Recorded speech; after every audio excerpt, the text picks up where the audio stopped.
Nothing like a discussion video wearing my fantastic gadget jacket and not wearing pants. Can we confirm that I'm not wearing pants? Not for this discussion video.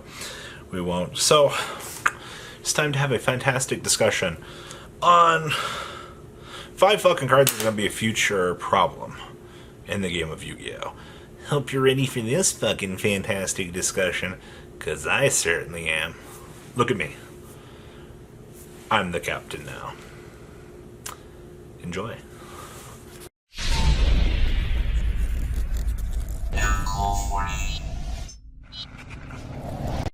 Nothing like sitting on your balls and having instant regret as you're starting a video. Alright. First card that I think is going to become a problem later in life. I've been sitting here thinking about this for a little bit now, and it's actually topological Gumbar Dragon.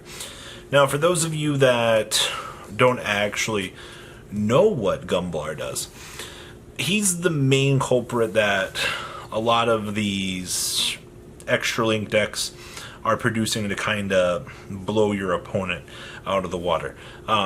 Most of the combos do involve Link Kuriboh to essentially access both of the effects, but yeah, who's making Link Kuriboh? Oh, wait, Goki. So, topological Gumbar. If another monster special summoned to a zone a Link monster points to while this monster is on the field, you can discard up to 2 random cards and force your opponent to do the same thing. And then if this card is extra linked, you can make your opponent discard 2 cards, or their entire hand, if less than 2. And if they have no cards in their hand, you get to ping your opponent for 3,000. So, yeah, fun fact. So dumb. Like, giving you the accessibility to discard 2 and make your opponent discard 2. Yeah, it's pretty good. Also, extra linking and pinging your opponent for 2 more cards and possibly 3,000 life points. It punishes you for doing hand traps. Now, I think a card that does so much, if it doesn't get banned anytime soon, I could actually see us going into this ban list right now, and I could actually see Gumbar getting banned. This card, if it isn't already an issue, will continue to be an issue. Now, if the extra link mechanic is somehow slowed down in future sets, then we could possibly see this card skip a beat a little bit. I've seen a lot of people that were trying to use this back with Dark Law.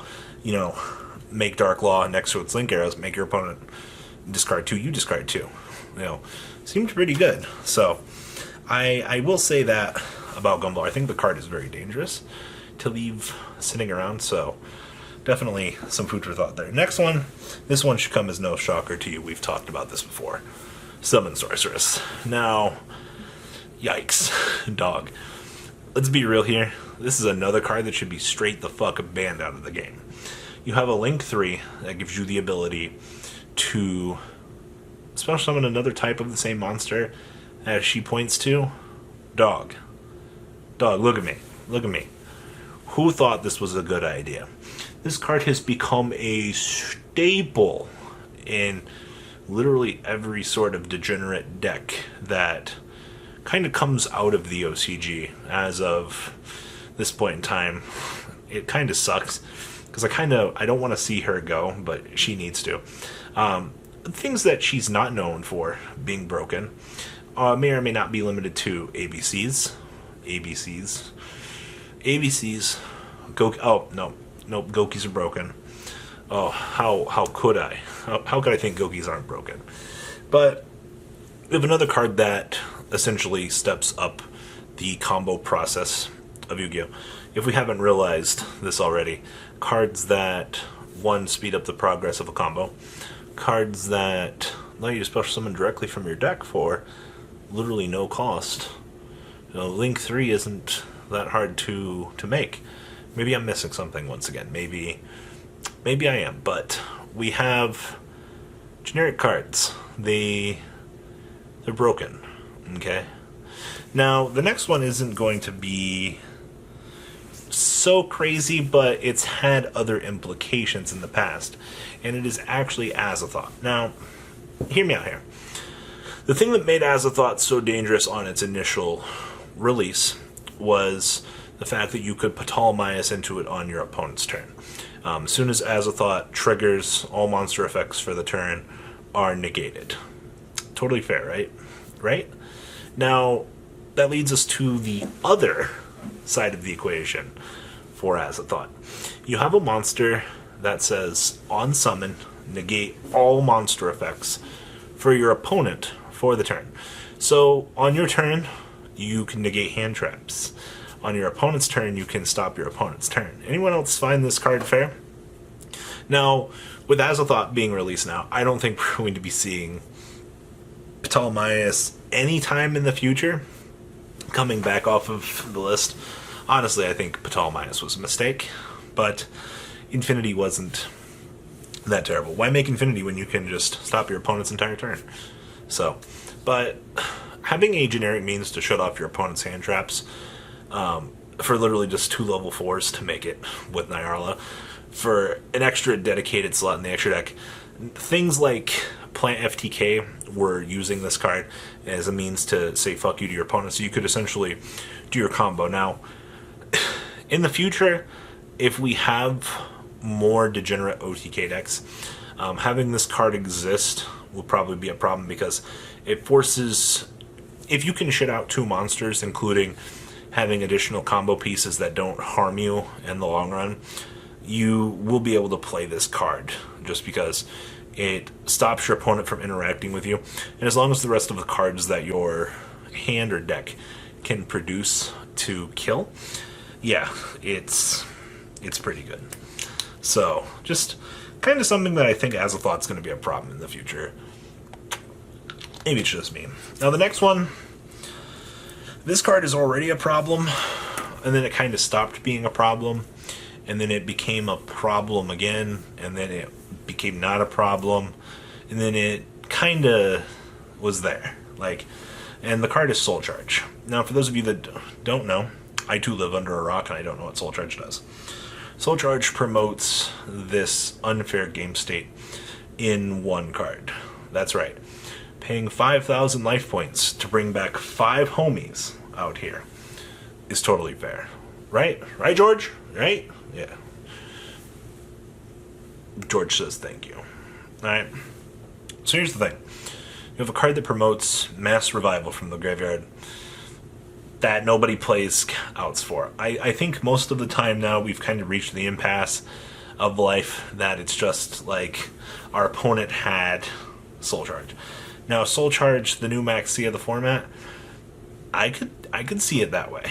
You have a card that it's only really good on turn 1. Is it a card that stops your opponent from interacting with the game? Well, the fuck yes, it does. I U-link you. You lose now. Ha ha ha ha ha ha. Yeah, that's how this works. It's the card's coming in cycles, and it's not a good thing or a bad thing.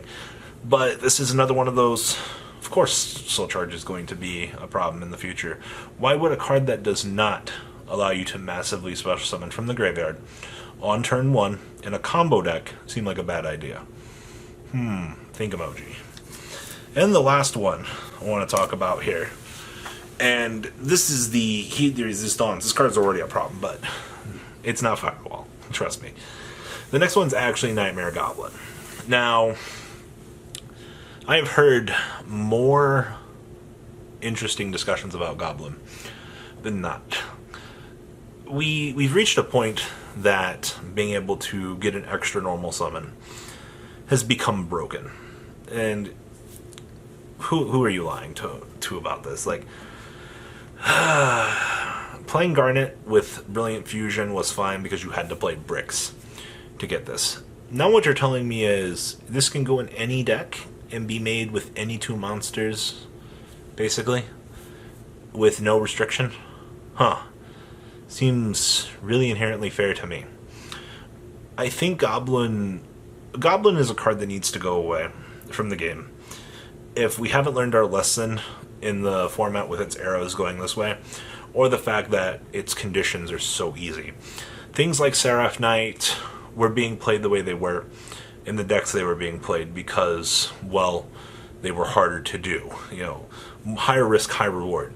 But when you produce something that's generic, you kind of promote brokenness. And I think Goblin on everything on this list has the highest potential to be the most broken. And it's only until you start playing in more formats and things like this that you kind of start to see the value of that extra core normal summon. It's bonkers just what 2 normal summons in 1 turn can do. Now, I'm not saying that... I gotta drink some water here. I'm not saying that playing double summon is good. No. The thing that makes this so good is it's an extra deck resource. And the fact that when I was doing my card testing, when we were making up cards from the extra deck a while back on this channel, we were testing resources from the extra deck. Resources from the extra deck are the most broken things that you can have access to in the game. They do not promote you to play bad cards in your main deck. That's why Goblin has kind of just reached the epitome of broken. Isn't that right, Alpaca Friend? Alpaca Friend agrees. You know, we've reached this point of surreal brokenness with this card. Somebody's gonna be like, take a shot every time Robbie says broken. It's broken in terms of competitive Yu-Gi-Oh! Because of how generic the card is, and I think it's only going to continue to get worse, honestly. So, those are my 5 hunky-dory cards that I think are going to be a problem later in the life of Yu-Gi-Oh! If they already don't get taken care of soon. Probably won't. It's Yu-Gi-Oh! What are we hoping for? So guys, do you agree? Do you have other problem cards you want to tell Uncle Robbie about? Come tell me. Tell me about them, please. And well, that's all I got for this discussion video. Adios. Yeah, I'm leaving now. Bye. The ride never ends, guys. Make sure you enable those notifications to get the latest videos that are being posted on this channel. Make sure you guys check out VanCole40 for my Cardfight Vanguard channel. And join me and House of Champions on the Zodiac Duelist TV Twitch stream. We'll be interacting with our audiences. And please check out No Limit Gaming and LGTCG.com for the cheapest trading cards on the market. Thanks for watching, guys, and please have a good day.